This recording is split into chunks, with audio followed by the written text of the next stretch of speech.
Cette masterclass de Christophe Dougnac qui va donc nous parler de la création de l'affiche qu'il a fait pour nous cette année pour le temps des chimères. D'abord, bonjour Christophe. Bonjour Noé. On est à nouveau très content de t'avoir parmi nous comme l'an dernier où on avait pu découvrir tes univers et ton travail, ta manière de travailler, de partir dans des univers, cet univers de Christophoros que tu as créé, tout ce que tu essayes de faire à mi-chemin entre l'Uchronie, entre la fantaisie, entre... Un travail qui nous avait beaucoup plu et on a la chance que tu nous as fait l'affiche cette année et que tu vas nous présenter un petit peu comment tu as travaillé là-dessus. Bonjour tout le monde.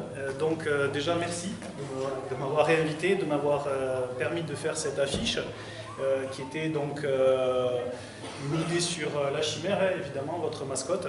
Et puis l'idée aujourd'hui, donc, ça va être d'en parler avec vous pour avoir un déroulé, c'est-à-dire un déroulé de l'affiche, comment on en crée une avec les outils, avec l'inspiration, etc. Mais avant tout, je pense que je vais un petit peu parler de mon travail pour ceux qui ne me connaissent pas. Et puis après, l'idée c'est de faire un jeu d'interaction sur la création de cette affiche. On va la décortiquer, puisque je l'ai déjà réalisée à l'aquarelle. Et là, je l'ai numérisé, je l'ai mis sur Photoshop et on va un petit peu s'amuser à changer le ciel, les créatures, etc. Voilà. Ok, voilà.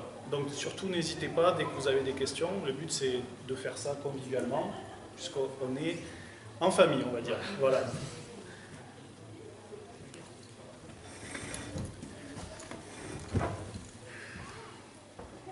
Est-ce que vous m'entendez?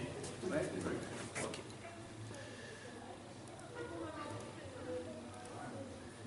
Donc, tu parlais de l'univers de Christophoros tout à l'heure, et depuis cette année, en fait, j'avais des difficultés avec ce mot Christophoros, donc qui veut dire Christophe en grec, etc.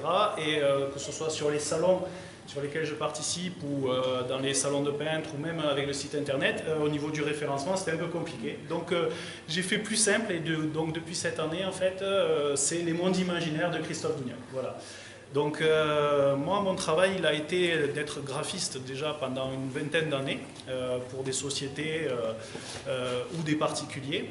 Et pendant tout ce temps où j'ai été graphiste, comme je dis bien, ces soirées week-ends, je travaillais sur mon univers que j'ai développé. Donc là, derrière moi, vous pouvez voir des tableaux que j'ai réalisés tout au long de ces années. Donc j'ai switché en 2012, où j'ai arrêté d'être graphiste freelance. Et je me suis, entre guillemets, donc déclaré peintre-auteur, puisque la particularité, c'est que j'écris et je peins en fait mon univers. Donc on va voir ça ensemble rapidement.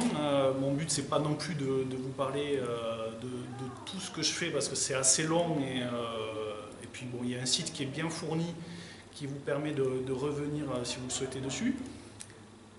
Mais avant tout, voilà, donc l'idée c'est de travailler directement des images et du texte. Alors des fois mes idées viennent à travers les jeux de mots.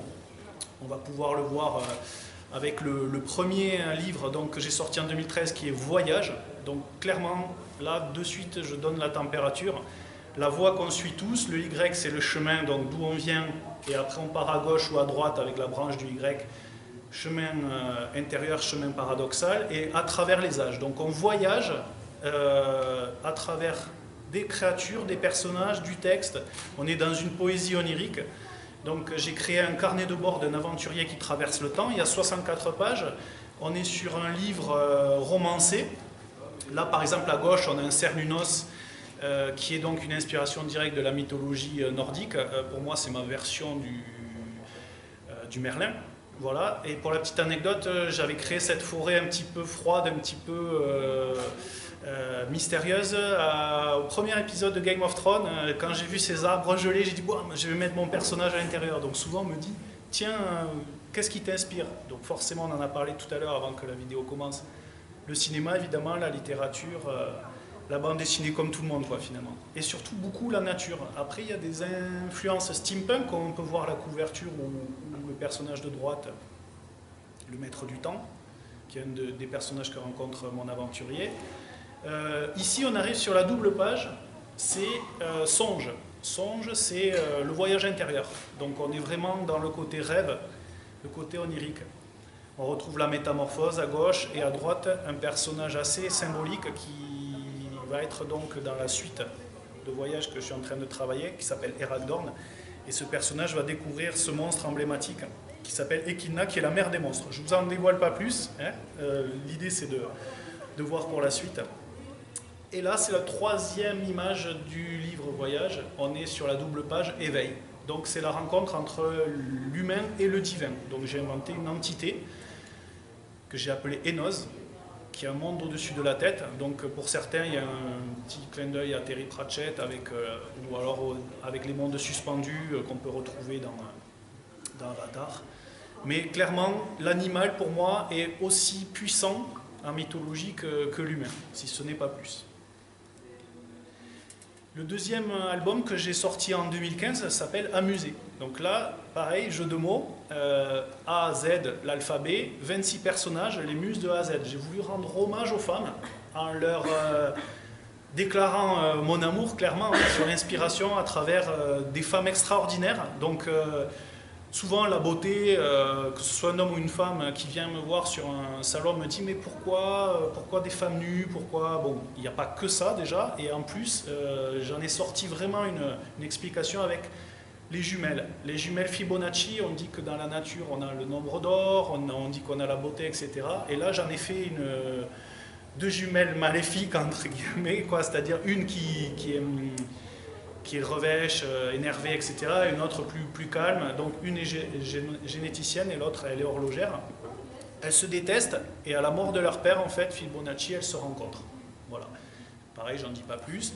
Ici on a Beniféas, donc ça c'est une muse, c'est ma muse en fait, c'est mon amoureuse dans la vie. Elle adore la médecine, donc du coup je l'ai costumée, je l'ai mis dans une tenue qui est, vous savez, la femme médecin du 19e siècle qui parcourt la France avec sa roulotte, herboriste quoi en quelque sorte, puisque c'est un petit peu le métier qu'elle aurait voulu faire. Donc ça c'est Isis Ptolémée, ici c'est Lebrun, Vigier Lebrun. Et ici à gauche là on a une chamane, donc c'est la chamane donc, qui aime les animaux, qui transmet son savoir au peuple. Ici en bas à gauche on a Calistaverne, donc en gros vous l'aurez compris, le concept il est là, j'invente le prénom de la muse avec le nom de famille d'un personnage célèbre. Calistaverne, donc la petite fille de Jules Verne qui part explorer les exoplanètes. Voilà, je passe. Le troisième livre donc, qui est sorti l'an dernier, qui est un petit livret, par contre, qui s'appelle Planète humanoïde. Et là, c'est une allégorie des planètes. Donc j'ai inventé, par exemple, Mars. On dit que Mars, c'est le guerrier. Et bien là, encore une fois, j'ai mis la femme à l'honneur et j'ai fait Mars la guerrière. On retrouve Phobos et Démos, les deux loups en fait, qui sont les satellites de Mars. Et on retrouve ici en pareidolie le visage en fait, de Mars. On dit qu'on voit depuis l'espace un visage. Donc pour le petit clin d'œil, c'est Loman Bourdet à qui j'ai confié les textes cette fois-ci, qui est ingénieur aérospatial et qui m'a fait des textes scientifiques et à la fois mythologiques. Et moi, je me suis contenté de faire le concept du livre et la mise en page avec les tableaux, évidemment, toujours des tableaux que je peins à l'huile ou à l'acrylique. Donc ici, on a les trois planètes avec l'acrylique. Ici, à gauche, on a un peu le Game of Thrones de l'espace, c'est-à-dire on a Uranus, l'ancien, la planète qui va mourir, le vieillard. On a Saturne, le roi déchu, qui regarde de côté. Après, on peut imaginer qu'il y a eu une bataille, etc. Et puis après, il y a Jupiter, sa sœur, qui suit le concept. Donc, quand je viens, moi, sur des salons, ce que j'aime, c'est transmettre. On va le voir dans très peu de temps sur la masterclass. Mais je donne aussi des cours de dessin et de peinture. Et donc, j'ai une galerie d'art qui est à Florence, dans le Gers. C'est un endroit où j'aime bien transmettre. Et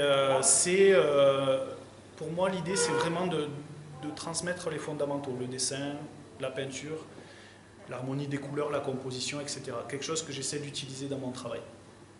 Donc, je vous parlais tout à l'heure au début donc, de voyage. Là, actuellement, je suis en précommande donc, sur le Eragdorn, qui est le personnage principal 4e livre. Et là, je vous ai amené exceptionnellement pour aujourd'hui 2 illustrations qui vont être dans le livre, donc qui ne sont pas encore diffusées. Ici à gauche, c'est Caimanity Jane, donc je suis parti sur une femme hybride, un caïman en fait, qui est un peu dans le style steampunk, qui découvre une ancienne civilisation. Et à droite, on a un moment clé où le vaisseau arrive sur les monts Énoz. Voilà. Et du coup, là, c'est l'endroit où je donne des cours de dessin et de peinture. Lors d'un stage que j'ai fait cet été au Festival d'Astronomie, qui se trouve à Florence, en fait, où j'avais invité les gens à créer un carnet de bord, donc toujours dans ce principe, on est un explorateur et on va explorer une exoplanète. Voilà. Donc des stages à thème, avec des sujets, etc. Voilà, j'ai fait le petit tour pour ma présentation. N'hésitez pas après à revenir sur le stand si vous avez des questions. On part sur la masterclass directement. Donc ici, j'ai numérisé, comme je vous disais, l'aquarelle. On a un logiciel de traitement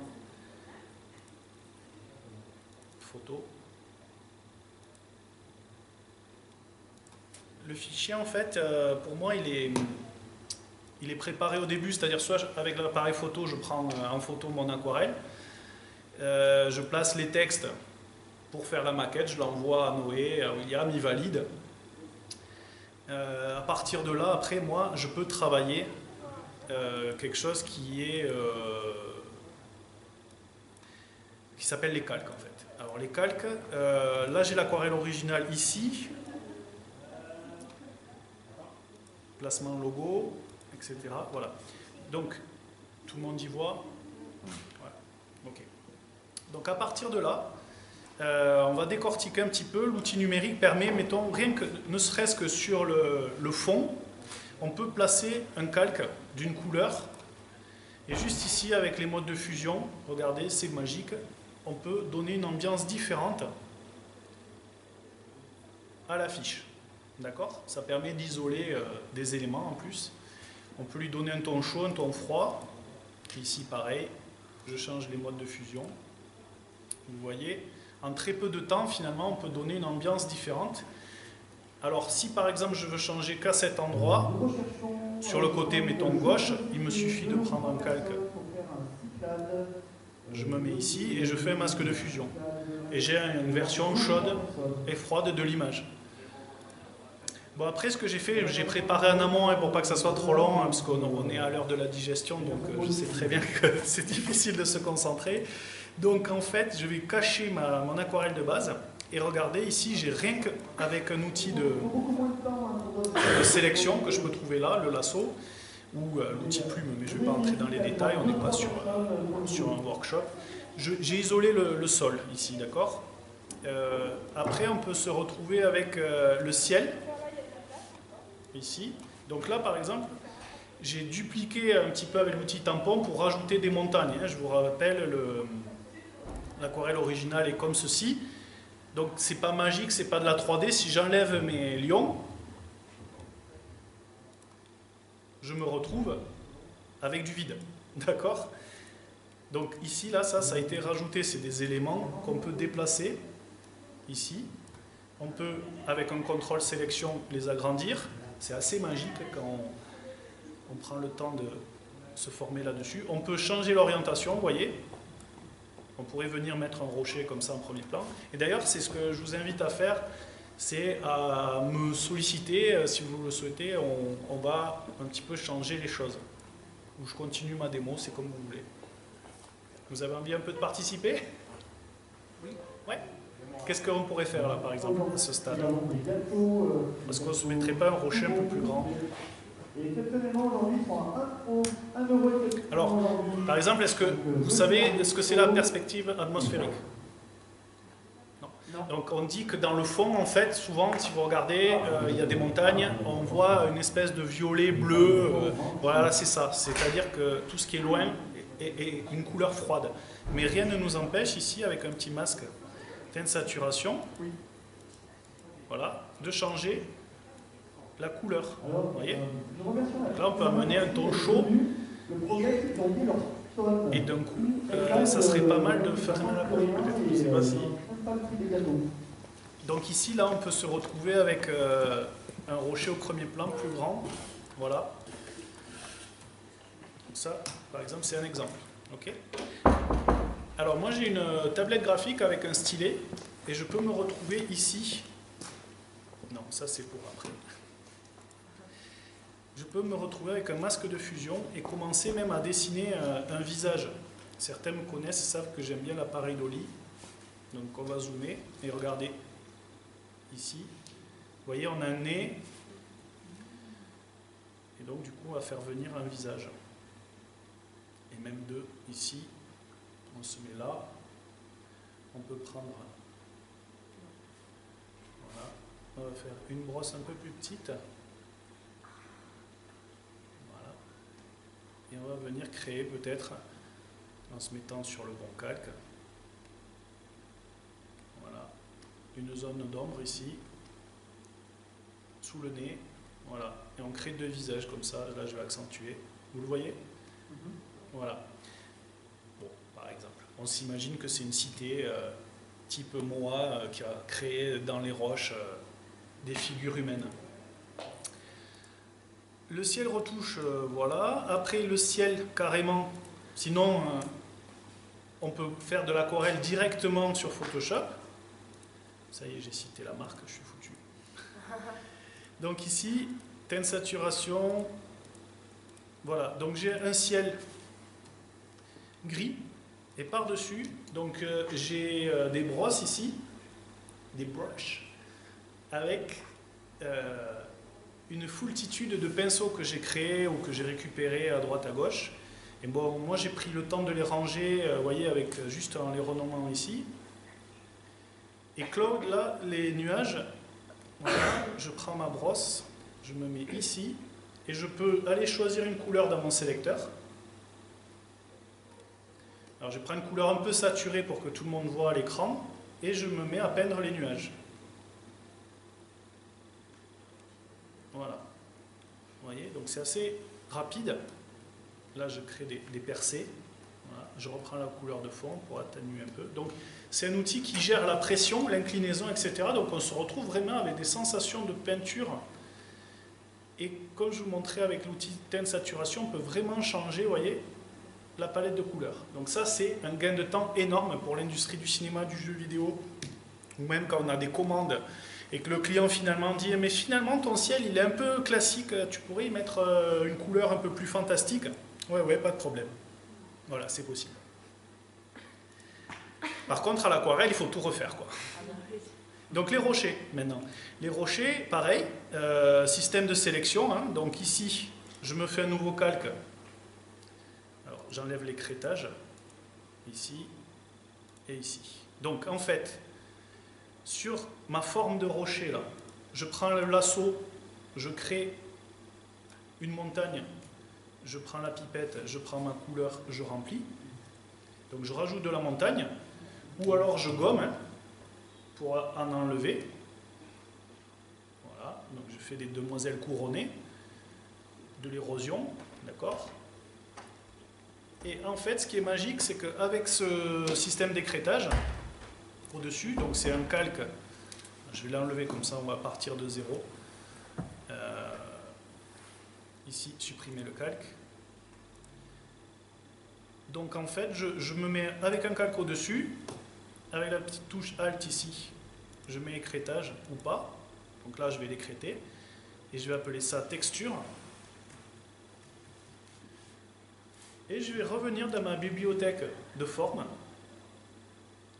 et je vais aller chercher des textures. Donc j'en ai un peu beaucoup. Un jour, je m'étais dit il faudrait les sélectionner et vraiment prendre les meilleurs, mais je n'y arrive pas. Donc on va prendre, je sais pas moi, alors pas des textures de métal, mais bon, ça pourrait marcher. Hein. On va prendre, allez tiens, on va prendre tout en bas. Je crois que j'en avais mis les dernières textures que j'ai faites. Alors, pour ceux qui ne le savent pas, on crée une brosse avec un outil photo. Il y a des photographes dans la salle. Vous prenez une photo de roche en macro, vous sélectionnez une partie qui vous intéresse et puis en fait, ça vous crée une brosse. Donc, je prends une texture une couleur un peu plus sombre dans mon sélecteur de couleurs ici. Je vous conseille de le mettre en lumière, c'est beaucoup plus probant. Hop. Et là, regardez, en très peu de mouvements, ici, je viens créer de la texture. Voilà. C'est assez magique aussi. Là, il n'y en a pas, là, il y en a. Voilà. Donc, je ne vais pas vous faire un cours, hein, c'est pas le but, c'est juste pour vous montrer qu'en fait, on peut mélanger l'aquarelle classique et la sublimer par le digital. On peut faire tout du digital ou que de l'aquarelle. Enfin, on fait ce qu'on veut et ça permet surtout de changer les choses. Donc, si par exemple Noé m'avait dit, bon, mais Christophe, elle est bien ton affiche, mais tu aurais pu rajouter un peu plus de montagne, etc. Alors, soit je reprenais mon original, et puis je reprends mes pinceaux, mes godets, et puis je continue à modifier mon aquarelle. Soit je peux pas, et dans ce cas-là, effectivement, j'aurais pu travailler en digital pour faire des ajouts. Le plus dur étant de mixer le traditionnel et le numérique. C'est ce que j'ai fait pendant un moment.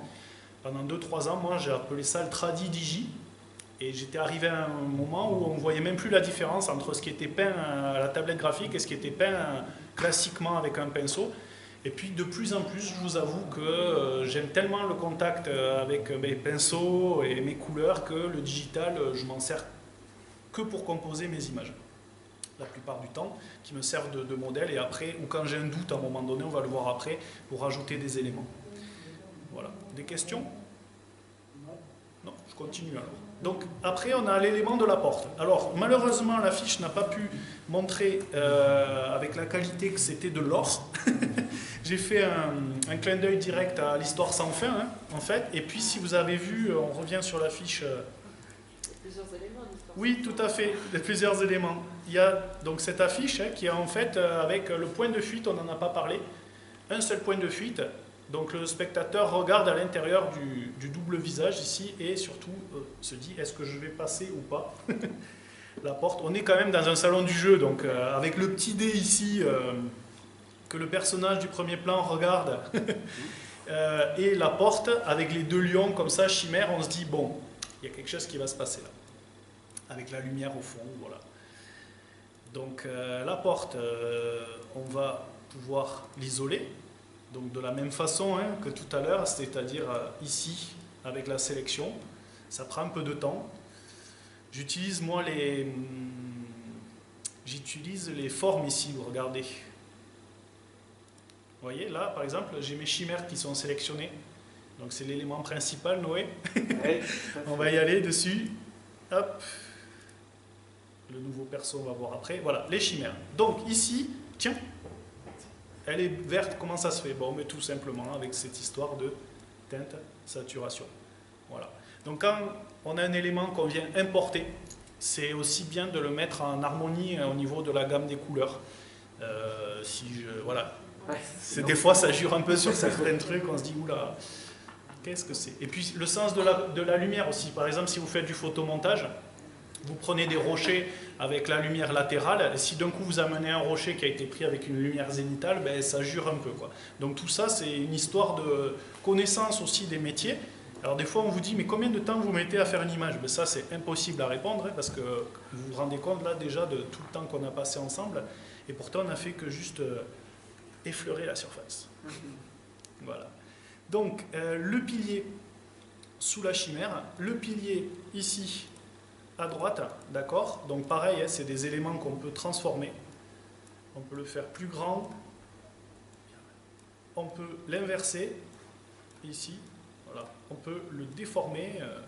Alors, c'est pas de la 3D. Hein. Moi, j'ai eu quand j'étais retoucheur image à vente privée, j'ai eu des responsables qui me disaient la chaussure qui a été prise de profil, vous savez, sur la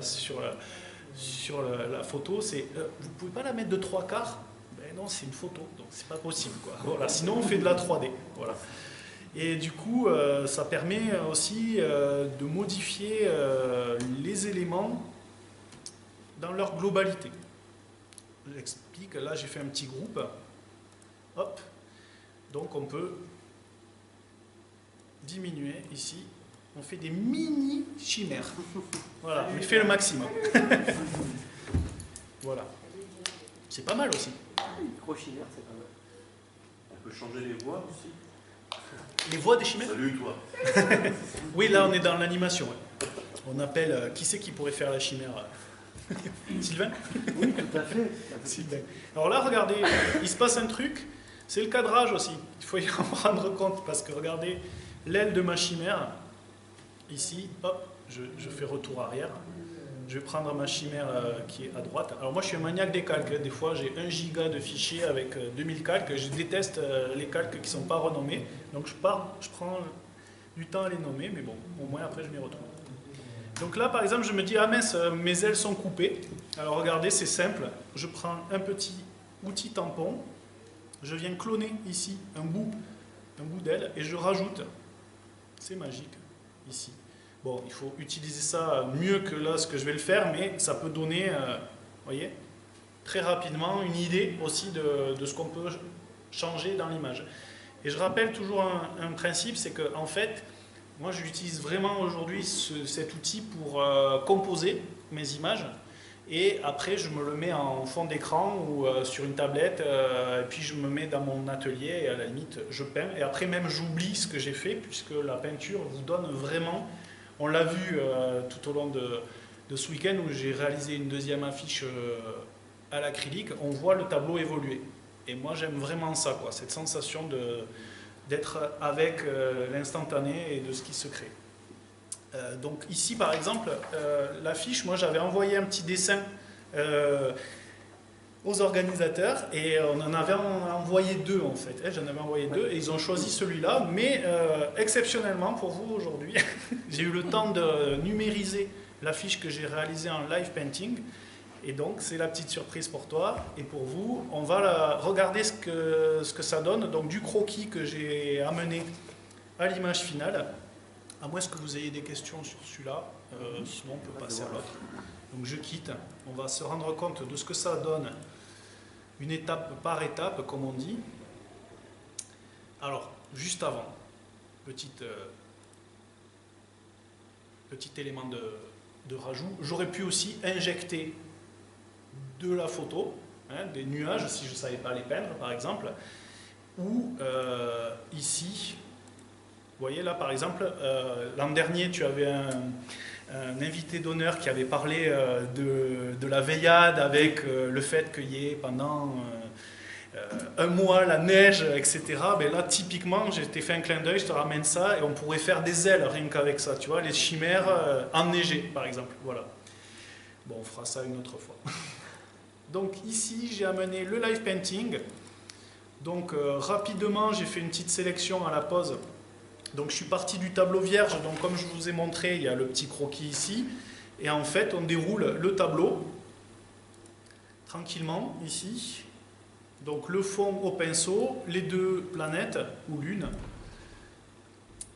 donc je rappelle c'est de l'acrylique, après le sol au premier plan, le rocher découpé, celle-là je ne les ai pas retournées, je suis désolé, hop, ici les cités... de la civilisation qu'il vient découvrir. Le personnage de 3/4 face ce coup-ci par rapport à la première affiche. La chimère à gauche qui finalement est un peu plus impressionnante, on me l'a dit, à cause peut-être de sa griffe. Voilà. Et donc l'image finale, on va la regarder ensemble. C'est celle-là. Voilà. Donc ici on va se balader dans l'image. Hop. Voilà. On va zoomer.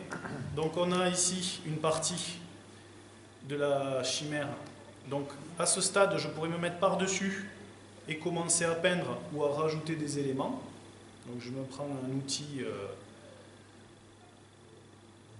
type craie grasse ou pinceau. Voilà. Je prends à la pipette par exemple un outil sombre. Et là, regardez, je vais créer par exemple l'œil. On va zoomer. Hop. Quelle couleur on lui met du rouge à l'intérieur? Oui. Ouais. Voilà. Donc on peut saturer la couleur.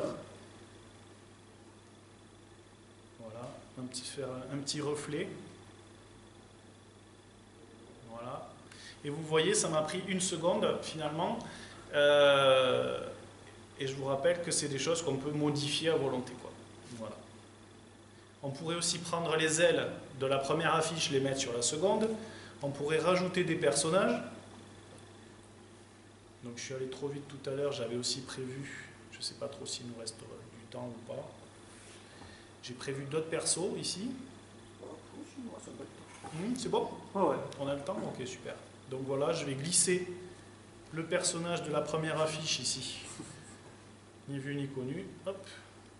Alors je vais le mettre en face de l'autre parce que apparemment ils ont eu le temps de se raconter des trucs.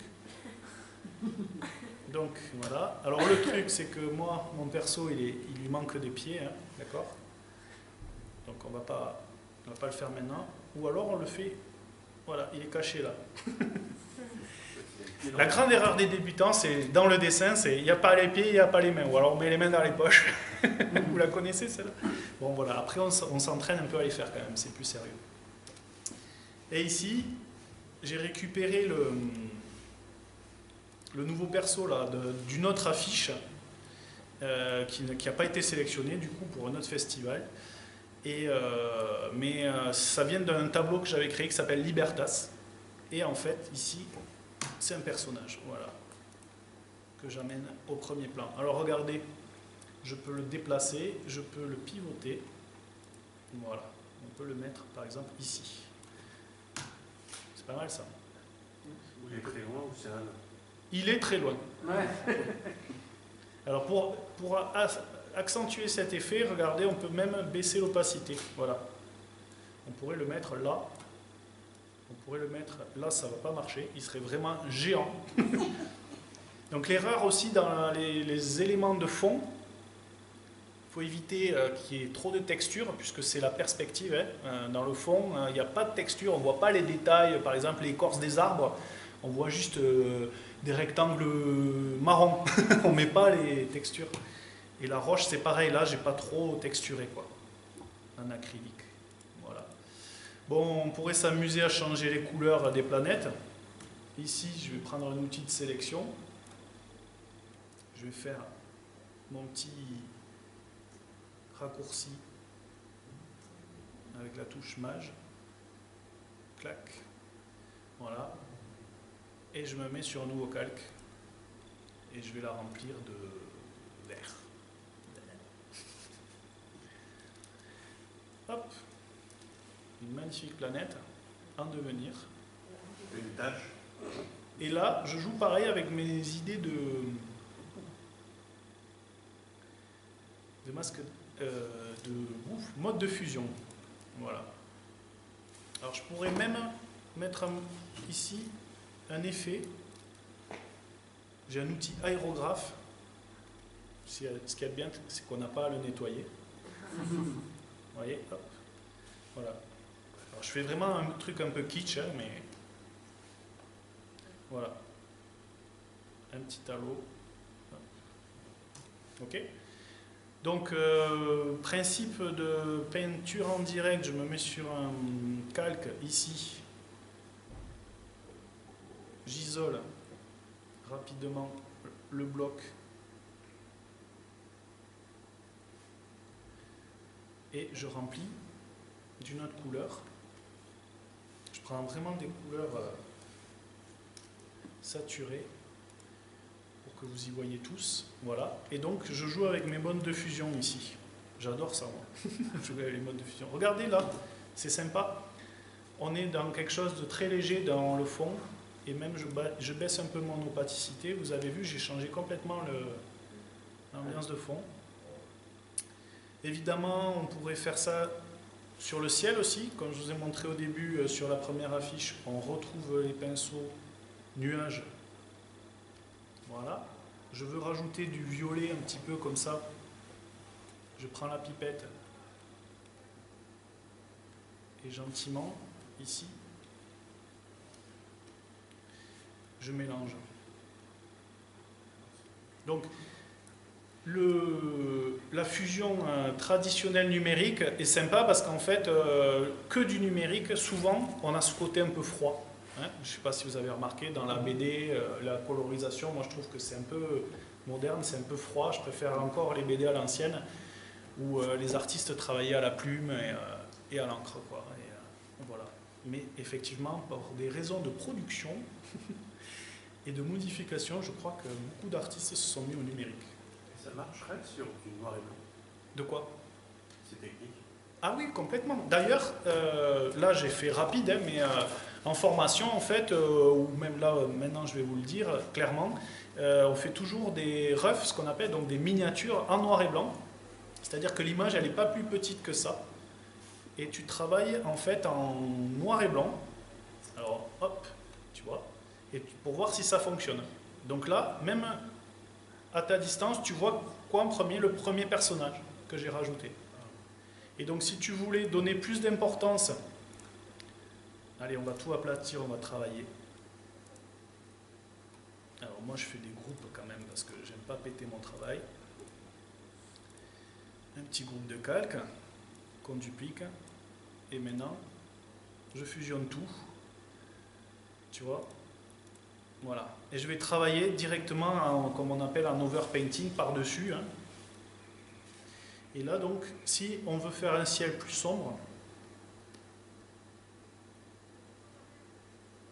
donc je prends la couleur sombre, et voilà. Tu vois, je vais donner un ciel très orageux, assez rapidement, pour voir qu'est-ce que ça peut donner. Donc du coup, le ciel se détacherait du premier plan. Tu le vois? Ça mettrait en valeur comment ça s'appelle, les roches et la cité dans l'arrière-plan, ici. Et ça, du coup, quand tu repasses en couleur, les couleurs du ciel seront les mêmes, mais en plus... Alors, c'est pas vraiment ça. C'est-à-dire, je vois ta question, mais je vais prendre le temps d'y répondre. Normalement, si tu veux faire un processus créatif, régulier et sage, tu fais tes petites miniatures, tes croquis, tu vois, dans tes carnets de croquis. Après, tu fais tes miniatures comme ça en noir et blanc. Après, tu en valides une, ou le commanditaire la valide. Après, tu fais ta petite pochade à la gouache ou à l'aquarelle pour valider les couleurs. Et après, seulement, tu passes au grand tableau. Voilà. Et donc, effectivement, sur quelque chose comme ceci, donc là, je fusionne aussi, clac, tu pourrais peindre directement de la couleur. C'est ça que tu demandais? Voilà, effectivement. Donc, c'est-à-dire que là, on est sur du noir et blanc, et par-dessus le noir et blanc, c'est ce qui est magique, on va... Alors, je prends un outil aérographe pour que ça soit plus visible. Tu as une idée d'une couleur particulière? Tu veux... Du? J'ai pas d'idée particulière, mais un... N'importe. Rouge. Orange. Merci. Un brick. Un brick ou un rouge? Un brick. Couleur canari. C'est ça. Tu sais, tu amènes le canari, tu regardes la couleur. Alors, ici, donc, si je peins comme ça, évidemment, je masque tout, on est d'accord? Voilà. Mais, avec mon outil mode de fusion, ici, tu passes en produit direct, tu vois, ou ce qui marche bien, c'est incrustation. Voilà. Pas mal. Maintenant, tu peux, avec le masque de fusion, virer le bloc et les planètes, déjà, tu vois. Ça te donne déjà ton fond. Après, tu refais un calque, tu te dis, voyons, alors, orange, la couleur primaire du orange, c'est le bleu, ici, hop, et je me mets, voilà. Après, peut-être celui de derrière, il est trop fort, voilà. On va faire un truc un peu comme ça, tu vois. Je peux faire incrustation, c'est peut-être mieux, c'est moins fort, quoi. Voilà. Et donc, pareil, en avant, quoi, tu travailles un autre calque que tu peux peindre d'une autre couleur. Bon, moi, je travaille comme ça, mais après, tu peux aussi directement peindre sur le noir et blanc. Tu te mets ici, et c'est ton pinceau que tu changes de mode. Tu fais incrustation, tu prends du jaune, par exemple, et là, regarde, directement, tu viens peindre. Alors, qu'est-ce qui se passe? Physiquement, je veux dire, au niveau des pixels, en fait, les contrastes lumière-ombre existent déjà, puisque tu as travaillé en noir et blanc. Et c'est ça qui est bien, tu ne réfléchis qu'à la lumière et à l'ombre de ton image. Et après, la couleur vient que appuyer, accentuer en fait finalement les contrastes qui sont déjà là. D'accord ? Voilà, sachant évidemment que ton stylet gère la pression. Donc du coup, tu peux plus ou moins appuyer. Tu vois, si tu veux faire juste sur la chimère, tu vois, j'appuie à peine. Tu vois, ton aile, elle devient violette, mais très légère, quoi. Finalement, presque lavande, quoi. C'est quand même assez impressionnant. Moi, je travaille Photoshop depuis 1995. Inutile de te dire qu'au début, tu n'avais pas tout ça à disposition. Mais ça reste quand même magique de pouvoir encore découvrir les possibilités d'un logiciel pareil, quoi. C'est surtout très rapide et ça permet vraiment de se poser. Tu peux tester des choses en fait que tu ne pourrais pas concrètement faire en traditionnel, parce que là, ça voudrait dire que je ferais autant de recherche à l'aquarelle que ce que je viens de faire en 5 minutes, quoi. Et d'où l'intérêt de faire ce que je disais au début, des miniatures. C'est-à-dire pas plus grand que la main, sur du papier aquarelle, des petites recherches d'harmonie de couleurs. Ce qu'on est en train de faire là, mais ça se fait aussi en traditionnel, quoi. Voilà. Qu'est-ce qu'on pourrait rajouter? Peut-être de l'eau à la place du sol ici.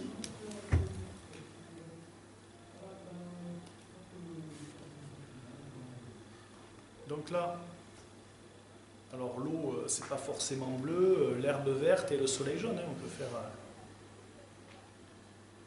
on peut faire de l'eau mauve. Voilà. Donc pareil, ici on va masquer la petite, le surplus avec mon masque de fusion. Ici. Et voilà. Donc du coup, l'idée, c'est de développer ces images à l'aide de l'outil informatique ou des techniques traditionnelles, voire les deux, et surtout de se faire plaisir et d'arriver à inventer des mondes, ce que j'essaye de faire depuis maintenant 5 ans. Donc j'espère que ce petit masterclass vous aura plu. N'hésitez pas donc à venir me voir sur le stand pour la fin de ce live painting, où je pense qu'il ne me reste plus qu'à finir ce personnage, y rajouter donc une baguette magique ou une épée ou un bâton avec une pierre de lune à l'intérieur ou autre, je ne sais pas encore. L'outil numérique à ce moment-là me servirait à ça, à faire des recherches de design de sceptre par exemple, et une fois que c'est validé, je me lance sur ma toile ou alors mon carnet de croquis. En fait, voilà, il faut vraiment rebondir sur les outils qu'on a à disposition sur le moment et l'humeur. Parce que des fois, on n'a pas envie d'allumer l'ordinateur, c'est le matin, on a envie d'être à l'atelier tranquille, on éteint le téléphone et on est peinard. Voilà, merci. Merci à toi. Merci, bravo. Merci beaucoup.